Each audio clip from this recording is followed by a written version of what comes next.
Ամեն հայի մեջ երեկո ձեզ հայր մեր է սիրելի դաջված, եղբայրներ, սիրելի հայեր, ի ծնե հավատք,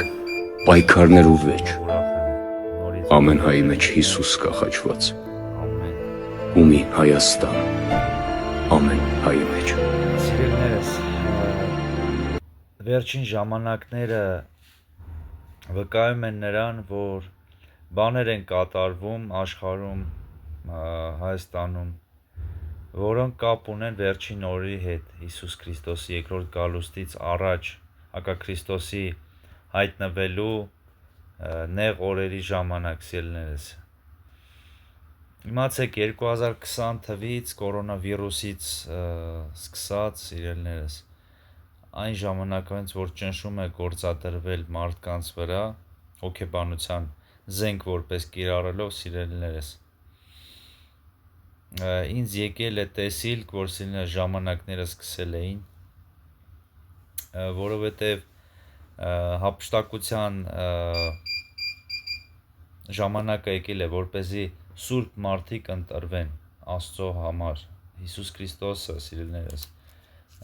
երկնքում, որ ինքը չի իջնի որպես երկրորդ անգամ երկրի վրա, սիրելիներս, այլ կհաստատի երկնքում, այսինքն երկինքը հոգևոր աշխարհն է, կհաստատի այն մարդկանց, որոնք սուրբ կյանքով են ապրում, սիրելիներս, արդարը թող արդար մնա, անարդարը անարդար մնա, սուրբը թող սրբանա,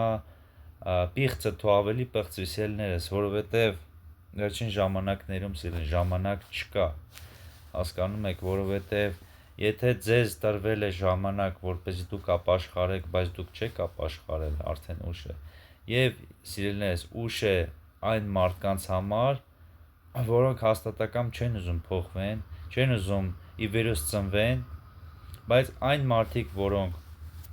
իրոք ուզում են փրկվեն, վերջին իրանց օրը այն միջև Հակաքրիստոսի հայտնվելը, սիրելիներս, միջև այդ 666-ը այդ, այսինքն գաղափարախոսությունը, որը խորհրդանշում է այս նյութական աշխարհը որպես դրախտ, սիրելիներս, ու կեղծիքներով ու ստերով սենց հերքում են Հիսուս Քրիստոսի աստվածությունը շատ բան, որը կախված է Աստծո գոյության հետ,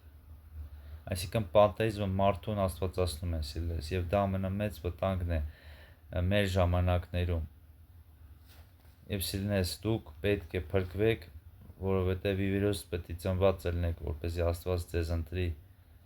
եւ այդ ամենը շատ կարեւոր է, սիրելիներս, Աստծո կամքով Հիսուս Քրիստոսի